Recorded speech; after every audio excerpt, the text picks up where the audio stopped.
USCB Sand Shark fans, welcome to another episode of USCB All-Access, your home for everything Sand Shark athletics. I'm Wes Kerr, and I'm joined today by the winningest head coach in USCB women's soccer history, Jay Harris. Jay, it's great to have you here with us tonight. Thank you for having me. Congratulations on an outstanding season as you guys have finished up this fall 2023 campaign. Just start with looking back, perspective of what you guys accomplished this year. I mean, it was a great year, obviously, in terms of numbers, but it was probably the best year just in terms of chemistry and experience, which, you know, is as important because you want everyone to walk away with a positive experience. I thought the year got off to, a slow start. We were picking up wins, but, it wasn't playing our best, which was excellent that we was able to pick up the wins. And we gained momentum. We really just got into the season, got into Peach Belt play. And, the Peach Belt is extremely competitive, so there's going to be some ups and downs, but in every single game we never got blown out by any team. We was in every game and we picked up some big wins. And ultimately, when you come to the end of the season, making postseason, tying, going out on penalties, it's disappointing, but it's the way it goes sometimes. And you look back, you can only have positive and good things to think about in our journey and say that it came to an end. And that's okay because I thought we gave everything and gave a great representation of what USCB women's soccer is about. There's certainly some peaks and valleys, but you guys had a tremendous year, 13-4-2. Tell me about how you guys progressed. The second season in this transition period from the NAIA to Division II. How did you guys progress and really continue to go further on that track to becoming a successful program in this new conference? Players win games and it's a testament to them. Obviously, getting the experience in the first year allowed us to get a good look at the level of the competition and the teams. We done a great job in the first year. If you look at it, we was only a couple of points away from finishing 7th place, so we done well in that year. Results just went differently, and that's how it can go sometimes, but we adapted amazingly in this second year. The players stepped up, the team put in some amazing performances. Like I always say, it's about the team and it's about their resilience and their quality that comes through in the moments that matter. Soccer games, it's 90 minutes long, but it's about moments. It's about moments and players taking advantage and someone stepping up at a certain time. And we've done an amazing job of that this year. Obviously, I think it's tougher than NAIA. The level is harder. There's better level across the board. So every single game, there's so much riding on it. And we've done a great job in just managing the season and going game by game, not getting carried away, kind of riding. You have the highs, but we really didn't get any lows. We really stayed positive and had the belief throughout the season that we could have a great season and do something that would last. It was a fun season to be a Sand Shark soccer fan, especially at Finland Field, because you guys went a perfect 10-0. Just an awesome achievement. Speak to how you guys played on your home field and the fan support that helped get you guys to this mark. You always have goals at the beginning of the year, but that wasn't one of them. 10-0 at home is unbelievable. You always want to do well at home, and we always have historically played well at home, but we've never been undefeated, let alone win every single game. But obviously, as the season went on and was picking up the wins, and it becomes a realistic target in my mind. It's not something that I ever really spoke about with the team to say we can do this the whole season. But as it went on, you kind of get halfway through and it's just one game at a time at home, and let's defend what we're about. But like I said, historically we have done well at home and we play well at home. We're very comfortable on our field, and our performances have shown that. And this year, like I said, I just think it all came together, not just our skill set, but the belief and the chemistry within the team. I thought we had an amazing group of young women who executed on the field and had great chemistry off of it. It was a tremendous season at home and all around for this Sand Shark squad, and finishing in the top half of the table in the Peach Belt, a tremendous accomplishment, and giving it your all to the very end. Hard fought, Peach Belt tournament quarterfinal match that unfortunately ended the wrong way. Penalties, but really could have gone either way. Great response after giving up that first goal, able to tie it, force extra time, and then just didn't bounce your way in the end. But just talk about that fight and how they showed themselves on the road in a conference tournament game. That was nothing new. For during the course of the season, if you look at our results, I mean, it started early on in the year where we really were down in the first couple of games. We were down 2-0 in our first home game at halftime. Came back and won 3-2. I think our first away game on the road, staying the night, we was down 2-0 or 1-0, and we came back and won 2-1 in the second half. So it wasn't anything new. We have the belief and a resilience within our team to know that we can grind, but we can also have the quality to win the game. So we never put our heads down. You understand that there's going to be times in games, there's ebbs and flows. You're going to have times where you're on the back foot a little bit. There's going to be times where you're on the front foot. You've just got to continue to believe. And this, like I said, this team has that. At no point did our heads ever went down at any point. And we knew we could do it from an early point in the season. And so in that game, you go down, it's not a problem. We just continue to play our game. And in the end, obviously we got that goal and we saw out extra time, and penalties can go either way. We practiced them. I thought we'd done a great job in the penalties. Their keeper made a couple of good saves, and that's just the way it goes sometimes. But again, I'm just proud of what we was able to achieve, and I was proud of that game and the totality of the season in general. Well, it was the end of an era, sending off a Sand Shark legend in Mari Colvin, finishing with 56 career goals. Just tell me about her legacy and what she has meant to this group and how fun it's been to coach her. Mari came in only a year after I was here, so we've really been on this journey together in watching the program rise and elevate to new levels. She's obviously been a major part of that in pushing the level and helping us. And there's a lot of other players though that have along the way that have helped her and have helped this program. She's not the only one. She obviously has the records, which her name is always going to be in lights. But there's so many more people, and I don't want them to be overlooked because their input to this program might go unnoticed, but not to me and not to people that watch the games. So I'm extremely thankful for Mari's time here, because she's done an amazing job, and I think her name will forever be remembered in what she was able to achieve. But there's many more records to come. Absolutely is, and there are so many more standouts on this team.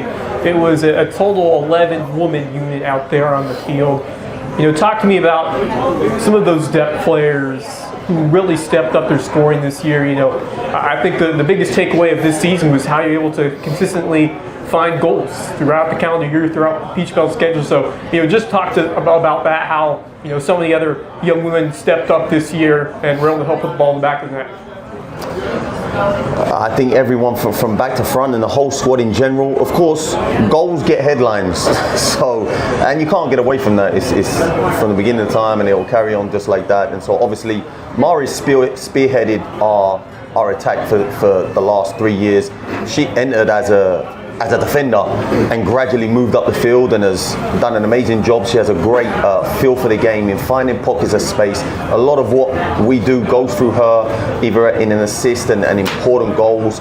But obviously Savannah does a great job in her sophomore year. She's phenomenal in the air. She has great awareness in her runs. Sin, again for the third year, done great in the assists. Sin might not be necessarily a true goal scorer, but she is paramount to everything that we do on the field. Without Sin, we're not where we are today. Her assists and production from the wing is amazing, and obviously getting second team all conference. She's broken the assist record. She was the highest assist within the conference, and I've got no doubt she'll continue to do that, and next year will be another amazing year. Our centre forwards may not get the accolades that they deserve in terms of what they give to the game and drawing players in and allowing us to build up. You know, they're not players that, you know, E and Kristen done that job this year predominantly.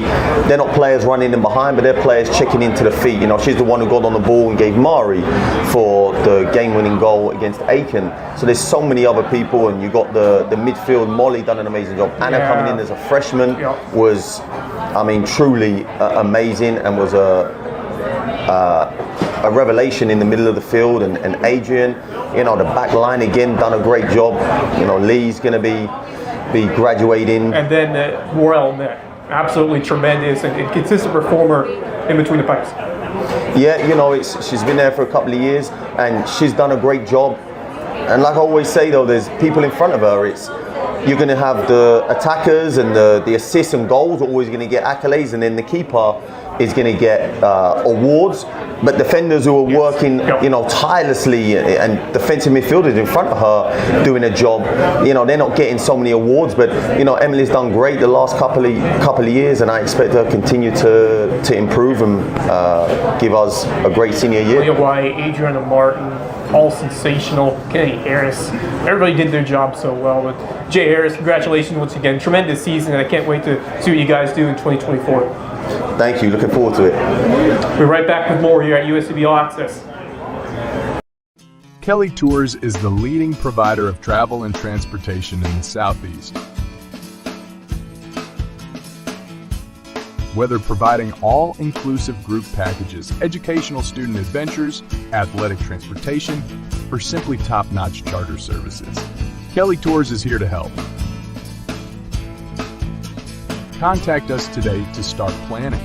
Give us a call or visit our website for more information on our services.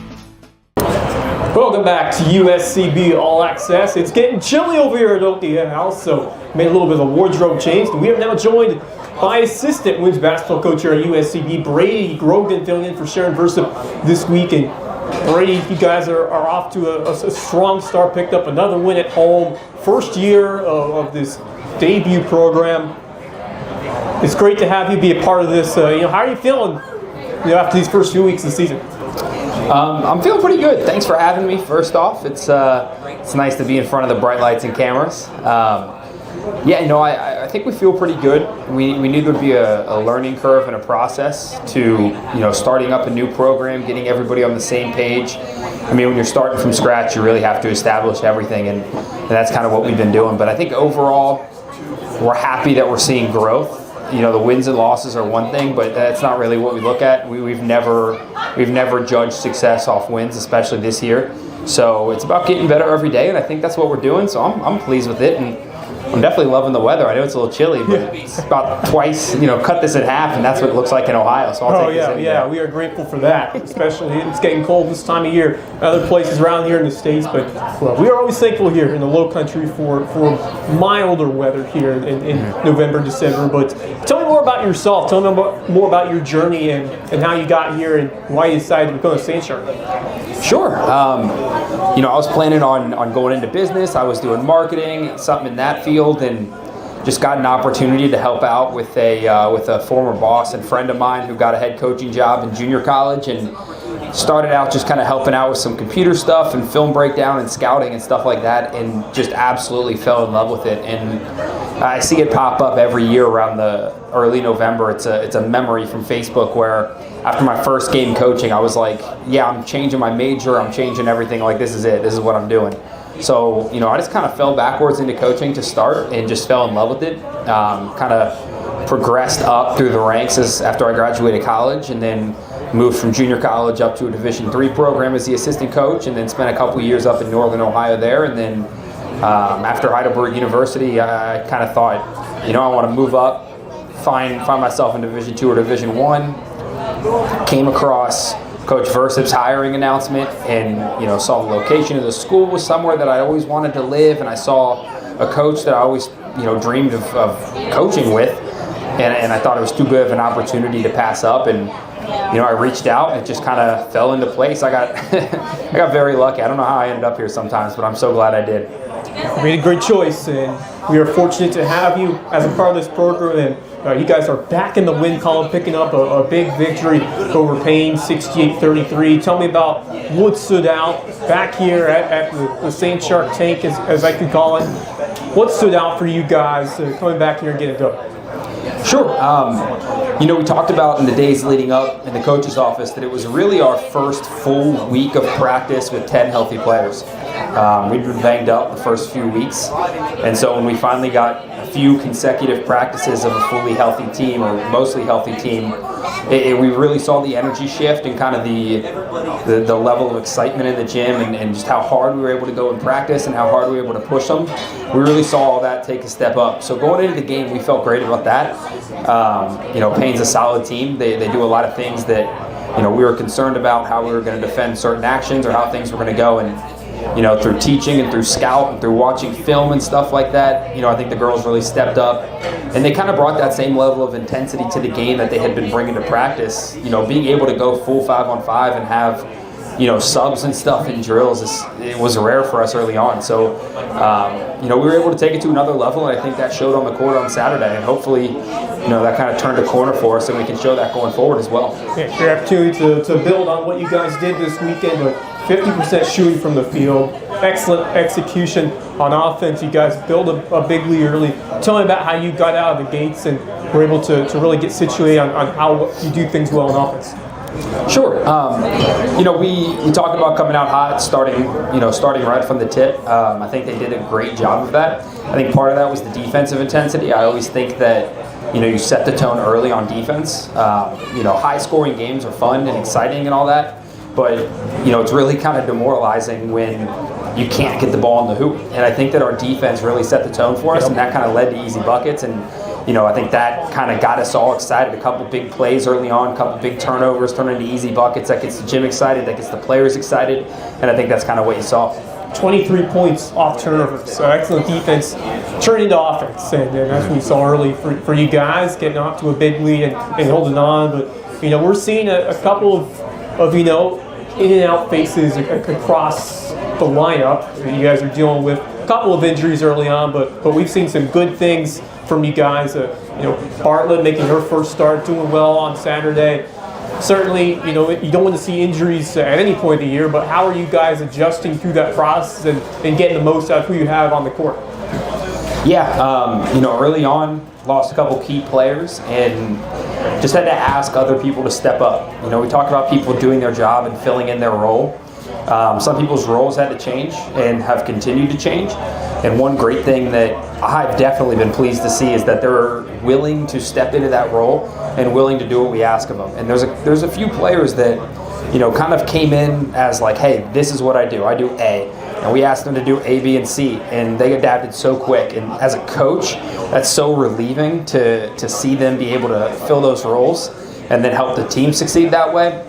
And so early on, that was the key thing was, hey, some people need to step up, some people need to hit shots, some people need to play defense, some people need to, step into those roles that we're missing. And then as we slowly brought players back to where we're at now, some of those roles, we just got a nice boost to it. There were some shooters that, we lost a shooter in Bart, like you mentioned. She started on Saturday, but she's one of our better shooters. So missing her early, it was, hey, how are we going to adapt? Who's going to score points? Who's going to do this? Who's going to do that? And people stepped up, and that's really what you ask of them and what you hope for. And we saw that. Now that we're back to relatively full strength, it's a great opportunity to kind of build on that and just kind of run from there. Kmart Griffin, 3 for 3 off the bench.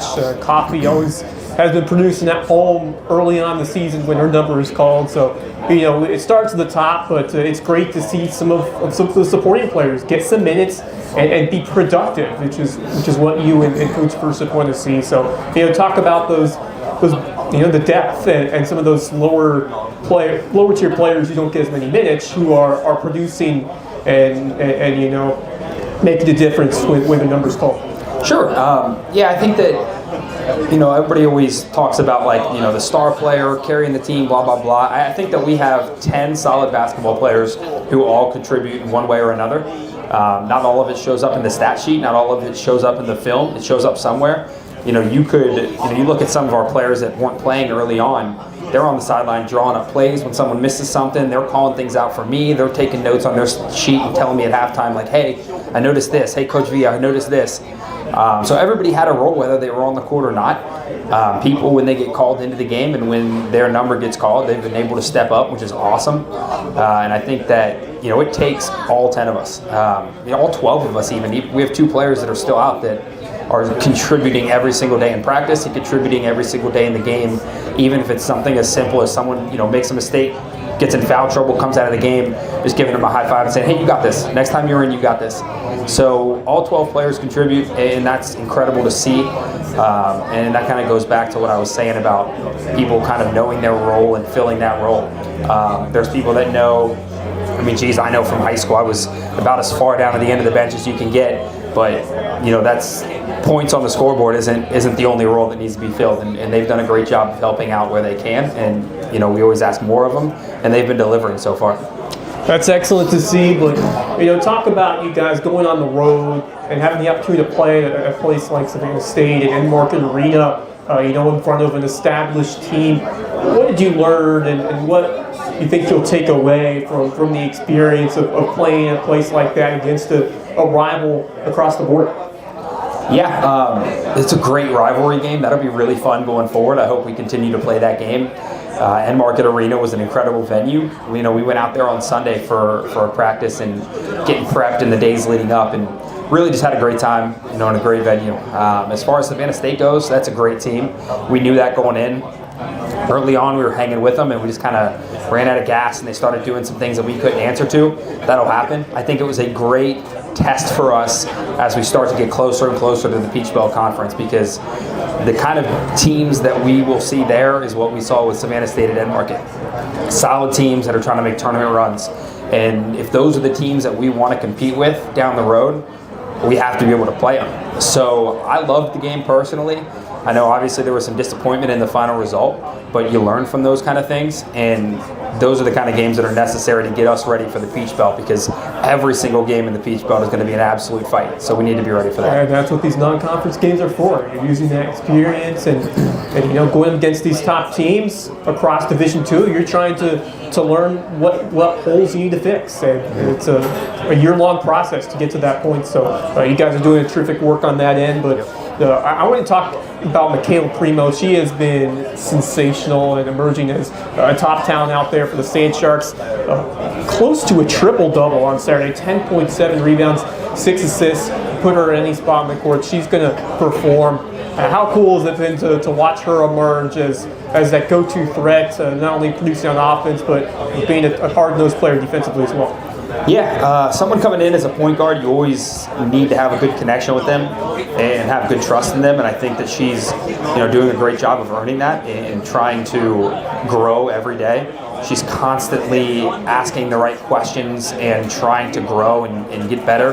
She's the first person in the gym every single morning. She beats me in most days, and there's days where I try to beat her in, and she's already 30 minutes into a shoot-around. So she works hard, and she's done a good job of doing what we're asking her to do on the court. Obviously, there's still some things to grow on. We're always trying to grow and get better. And we talk about, I joke with her about the turnover numbers, like we're getting them down each day. And eventually it's going to be down to a good number that she's happy with, and it's something that she's focusing on. She also is someone that, there's a few players on our team like this that they're constantly hitting me up trying to be like, hey, where's the film at? Have you posted film from practice? Like, I need to watch practice film. Or, hey, can you send me this film? Can you send me that film? So there's someone who likes to study. That's what Michaela is, and that's what we have a bunch of those players on our team, people who like to do the film study and like to do those little things to get better, because if all you're doing is the 2 hours of practice a day, a couple days a week, you're not getting as good as you can be. You got to do the extra stuff outside of practice if you want to reach your full potential. And she's someone that's trying to do that, and I respect that. And luckily, we have a bunch of them on our team that are trying to do that, and that's how we get the team going in the right direction. We got to see a lot of highlights on Saturday, but the one that stood out for me, beautiful Shania Rose pass to Kmar Griffin near the end of the first half. What a terrific play, and perfectly executed. Fine backdoor right there to Griffin. She's just take me through that specific play. Yeah, we talk about people in practice kind of going off script a little bit in terms of not being robotic. You can't always just do, hey, this play, you got to go here, then here, then here. Sometimes you got to freestyle a little bit or hit a read that might not have been there in practice. Shania has that experience. She's a junior who played at a very highly competitive junior college before here. So she's got that experience and got that. She honestly might have the most experience on the team, probably her and Bart. But she sees those things, and she has a background of being more of a guard role in her previous school. She's never really been a back to the basket post player. So she kind of has that vision, has that passing, and that's what came out on that play. And Kmar is someone who always sees those things. She's got a very high basketball IQ, and she knows her shots. She's never trying to do too much. She knows what she can do, and she does it very well. So when she sees that read, and she sees Shania get the ball, and she makes that cut, I have full faith on the sideline, and I know Coach Versyp does as well, that pass is going to be right on time, and that layup is going in the hoop, and that's what you love to see. Sharon Versyp, well-established name, renowned coach at the highest level, Division I, and you get to work with her. What an amazing opportunity for you. Just elaborate on how cool it's been to work with her. Absolutely. My previous two head coaches have both been first-time head coaches, and I have absolutely loved the opportunity to kind of grow and see them develop while I'm developing as coaches. And I felt like with this job, one of my the big pros that was drawing me to it and really made me want it was her establishment and how, where she's been and what she's accomplished. And I think that any coach would be absolutely lucky to be able to coach under someone like that. And just the things that I'm learning, there's nuggets she throws out casually just in passing that I think she just thinks is like common knowledge stuff. And I'm just like, let me get a pen and write that down. Like, jeez. So it's been awesome, everything from the X's and O's, but more than the X's and O's, the thing I'm noticing that separates great coaches from good coaches is the player management and just the culture that you build. And I don't think there is anyone that I could be learning that from better than I am right now with Coach Versyp. She's a fantastic head coach to start this program off with, but tell me about the community support. How fun has it been to be a part of this inaugural season and to see the fans showing out that opening night and then again here this weekend? You'll describe how fun it's been to be a part of this. Yeah, it's things like this that crack me up sometimes because I've never been at a school that I've kind of gotten this reception from in terms of people in the community and people even at the school sometimes. I was here after our game against Payne with a friend of mine, and I think 3 or 4 times people came up and said something to me about the game, and a couple of them I didn't even know or have any idea who they were. But that kind of stuff happens a lot because the community support's been incredible. Whether it's here, whether it's at Publix across the street, or whether it's in the gym, we've had incredible support from the community. People coming out in droves trying to figure out how they can help, if they can volunteer to help with the clock, if they can volunteer to help on game days, or if they can just be in the stands supporting us. And it really shows. From the bench, it's hard for me sometimes to recognize if there's a crowd there. So on Saturday, for example, I really had no conceived idea if there was anybody in the crowd. Like, I just kind of focused on the court. And after the game, my parents were in town, and they were like, "Man, you guys had a great crowd. Like, I thought you weren't going to have that many come out for Thanksgiving, weekend." And the community, even on a holiday weekend, is all coming out to support us, and that's incredible to see. It gets the girls excited for the games, and it gets me excited for the games. So you guys got a little bit of a break, during the exam period, but you got 3 games left before the holidays. What do you want to see starting off with Edward Waters? Yeah, Edward Waters is another solid team. This is going to be a great test for us because it's going to be our first true road experience. Our previous road game was a little different. It was just a day trip. This one's going to be much different in terms of going down the day before, hotel, team meals, film, study hall, all that stuff. So it's a great test before the Peach Belt starts of how the girls respond and what do they need to focus on those game days, because it's tough sometimes to get off the bus and go play a great team, and that's what we're doing on Thursday. And I think between Thursday and the last couple games that we have before we start getting into conference play, we're just trying to see people get better every day, and I can't say it enough. Ernie Grogan assistant coach of the USCB women's basketball squad. And for a pleasure to talk with you today. Congratulations on a strong start to the year, and we look forward to continuing hearing from you in the weeks to come. I appreciate that. Thank you very much. Thank you again, Brady. We'll be right back, and we'll hear from men's basketball head coach Ron Fudala after this short break. You're watching USCB All-Access.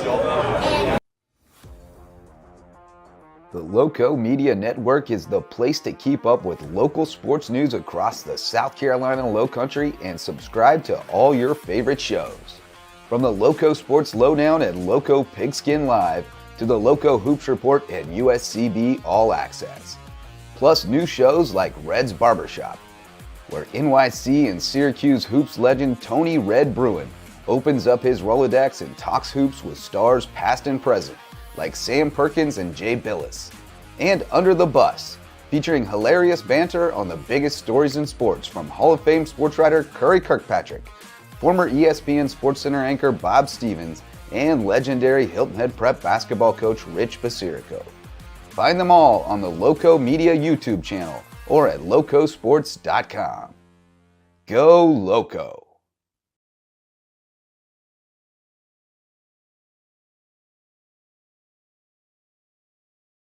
Welcome back to USCB All-Access. I'm Wes Kerr. We'd like to thank our tremendous sponsors who help make this program possible. Buford Reynolds, Mickelson Law Firm, Meg's Mobile Hydration, Candlewood Suites, Dustin Arnold Realty, and AtWorks. Thank you all for your amazing support of USCB Athletics. And we are joined now by the men's head basketball coach here at USCB, Ron Fudala. Ron, it's great to be with you again.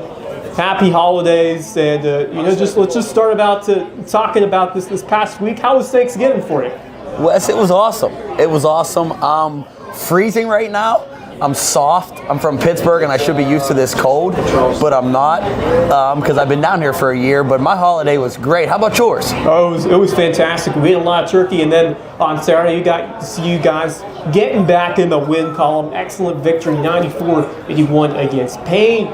Good to see you all back over at your home arena at the Shark Tank and taking care of business. It was a challenge at times, but you guys came out on top with the win. Just take me through what you saw from this team back home and picking up the victory. Wes, just appreciative of the efforts of the men, appreciative of their efforts. We played well. We shared the ball. We played as a team. We played hard defense. We got back to our standard. And it's nothing that we did other than playing hard and playing our standard and the men putting in the efforts. Well, it's been a busy week for you because you guys got to play an in-market arena against Savannah State, and you guys gave them a heck of a test. Had a 9-point lead at halftime. Unfortunately, couldn't keep it going in the second, but an excellent effort against a very, very good and well-coached Savannah State team. Just your thoughts on how the guys how you approached it, and how they performed. Well, first of all, credit to Savannah State. I mean, they played an amazing game. They were well coached. They had a great game plan. They executed that game plan, and they came out victorious. But I'm proud of the efforts of our men. I think we played a good game. We played good enough to win. Some of our shots don't fall, and some of their shots fall, and that's how the game of basketball goes. I couldn't be prouder of our effort there at Savannah State, and I'm just thankful for the venue, the arena, everything. I think it's great for this community. Getting a rivalry going. Yeah. I think it's awesome. Coach Horst does a great job down there at Savannah State. I gotta get better. It's not the players. It was me. I gotta prepare our guys better. And hopefully next year we'll have a different outcome. But if not, we're either gonna win or we're gonna learn. We're gonna do one of the two things. So I think it's great for the community. I'm excited to be a part of it. What did you learn in this first ever opportunity to go up against a rival like this in Savannah and display a strong effort against that Savannah State team?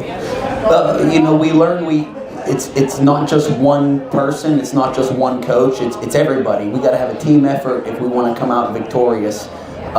So that's mainly what we learned, and we learned we don't blink in moments, in certain moments, whether we're up 10, we're down 10, we got to keep a continuous effort, and I got to keep a continuous, approach to the plays we're drawing up, to what we're telling the young men to do it, and the preparation of it too, Wes. I got to prepare our guys better. I got to do a better job of preparing our guys to be in those moments, and we'll get better. I promise you we'll get better, and I'm excited to take on that challenge. And we saw a great showing back. I know, as we alluded to, very efficient from the three-point mark, 38.7% shooting, and I think the passing, setting up those good looks from the outside, really, was the spark for you guys to stay hot from deep. So, just describe how you were able to execute an offense early and build that separation on the scoreboard. I tell our guys sometimes it's a shot maker's game.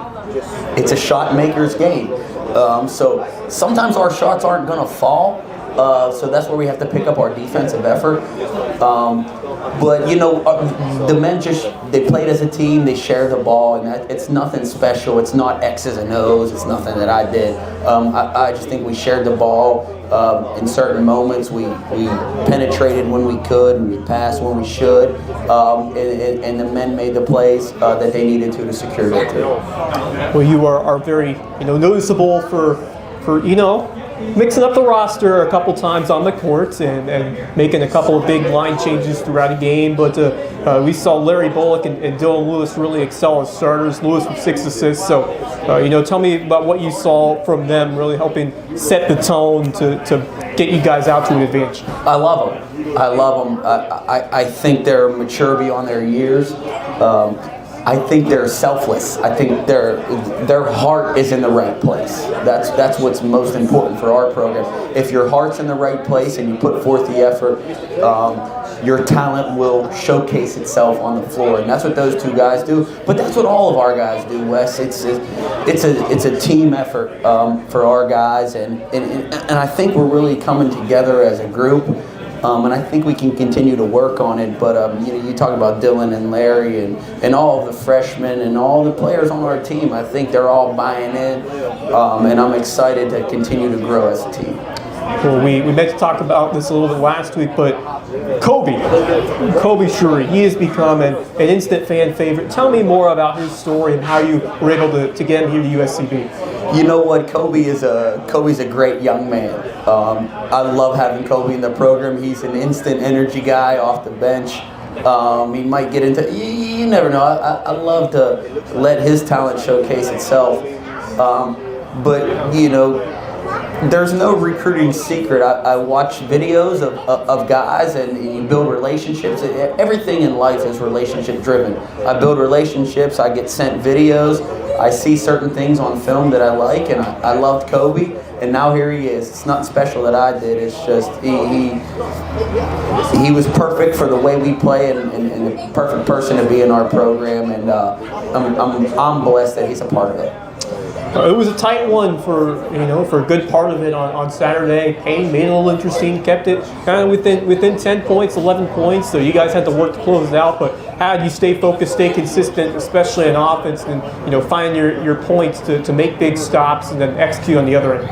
We call it a relentless approach, Wes. It's a relentless approach in all circumstances. It's next play mentality. It's relentless approach, regardless of circumstance. How are you acting? How are you performing? Whether you make a mistake or you miss a shot or you make a shot, we got to keep a consistent approach, and that's all it was. It wasn't anything special. It wasn't anything I did, Wes. It was just a relentless approach that enabled us to that victory. Well, you mentioned and give credit to the team for what they're doing. And it's been great to see a couple of those guys really step up. It's an interesting circumstance because you're opening this season for this first program, or this first year of this new program here for USCB. And, sometimes it takes a while to really establish and build leadership, but I think you guys are doing that from the jump this year. So just tell me about some of the guys who have really taken the initiative both in practice and during games to assert themselves as leaders and example setters in this program. appreciate that. The leadership is it's part of the recruitment process, Wes. I want to recruit leaders.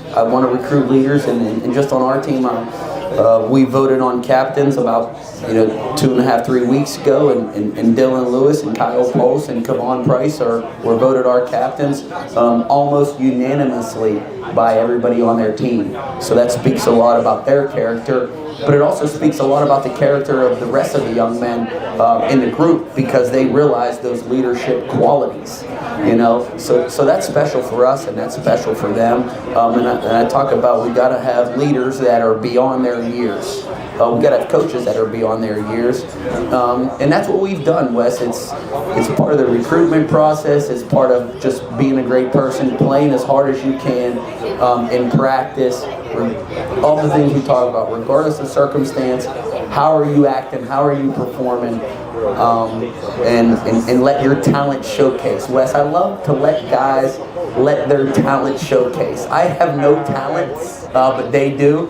And I like to let them showcase that. That's the fun part, seeing them do their thing and bringing the house down with those dunks and those big time 3-pointers, and then playing that tight defense, hard-nosed defensive intensity. I mean, that's what we love to see as fans, and what I love to see as a reporter and a journalist here. So you guys are doing a terrific job, but you said it takes coaches well beyond their years, and you have a strong assortment of them on your staff. So just tell me about people in your corner who have helped you do your job well. Well, Wes, here's the thing. We got the best coaching staff in America. There's no doubt about it. I think one of the staples against Payne was we executed out of timeouts, and I didn't draw up any of those plays. That was all Coach Luke Dyer, Coach Jalen Flowers. They're the ones that are, I call it being in the mud. They're in the mud every day, and they're evaluating, and they're around the guys. And those are the ones that drew up the plays. They drew up the plays, and I just showed the board to the guys, and the guys executed. So that's what they bring to the table, and they just bring a certain swagger and a certain personality that helps our guys, grow and learn, and they lift me up every day, Wes, and that's what it's all about. They lift me up, they lift our guys up. Your strength in your team is in your captains, in your assistant coaches, and in everybody buying in. And I couldn't be in my position without them. And you've done a good job giving all your players their deserved minutes and putting a bunch of different groups out there on the court and seeing what works. How do you manage that, especially early on in the season? You're playing these non-conference games, you're trying to build for conference play. How do you kind of manage that sense of substitutions and getting everyone their due minutes? Wes, I don't think I manage it. I think our coaches manage it. I ask them for their input, and that's what I do. I trust their opinion. And their opinion is valuable, and it works. And our staple is just, Wes, can you play as hard as you can for the amount of minutes you're in? Whether you're in for 30 seconds or a minute, the max you're going to be in is 2 minutes, 2.5 minutes. So if you play as hard as you can for the amount of time you're in, that's really all we care about. That's our culture, and that's our staple, and that's our standard. And Coach Luke and Coach Flo, they do a great job of managing that. I don't manage it, and I'm not going to be ashamed to say it, that I think I got the answers, because I don't. It's those guys. Well, it's been a great start for you guys, but also for the women's team. How cool has it been to see Sharon Versyp and that women's squad doing their thing? It's awesome. It's awesome. I love it. I just like for the school and for the atmosphere. I mean, you get 2 great games for the price of one. You get to see, a legendary coach, a legendary, knowledge of basketball every single game, and then you come and the students support it. It's just fantastic. It's more so it's about building family, Wes. I mean, I couldn't be more excited for our SID, Bracken Lambert, and all the coaches. We're a legitimate family. I called Bracken after the game, and I was like, dude, I'm so blessed to work with you because you have our back. And we talk about that in our program meeting. We all got to have each other's back in all circumstances, and that's what our athletic department's about, and all the student athletes from all the sports come out and support, and that's really what it's about, building family and build culture. Bracken Lambert doing an excellent job as our SID. Can't thank him enough. Keep doing your thing, my man. But you're from North. You're from Pennsylvania, around that area. So how fun has it been to be here in the Low Country? The Low Country is awesome. This low country vibe and swagger, and it's just, I love it. I love being here. I love you know what, Wes?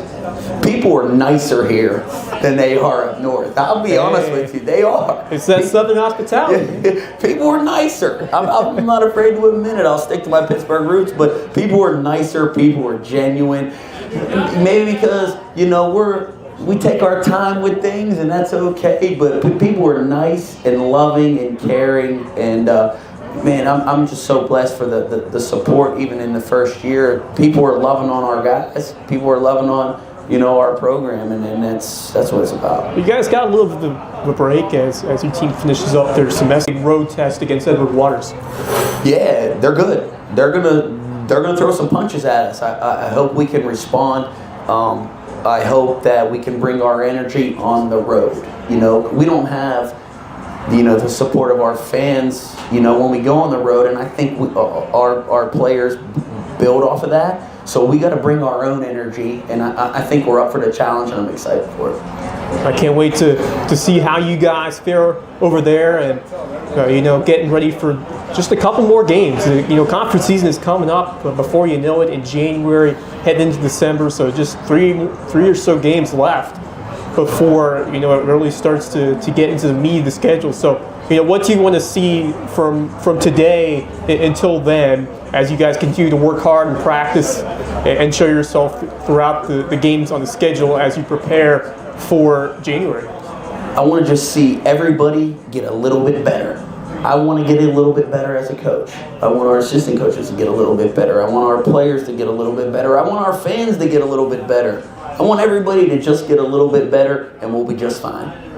Ron Fudala, head basketball coach, USCB men's squad, very first season. It's been great to get to know you and watch you guys play, and excited to get back out there to USCB in a couple of days to see the season continue. I'm excited to have you, Wes. Hopefully we can make it happen. Thank you, Coach Ron, and thanks to all of you for joining us for another episode of USCB All Access. And until next time, fins up!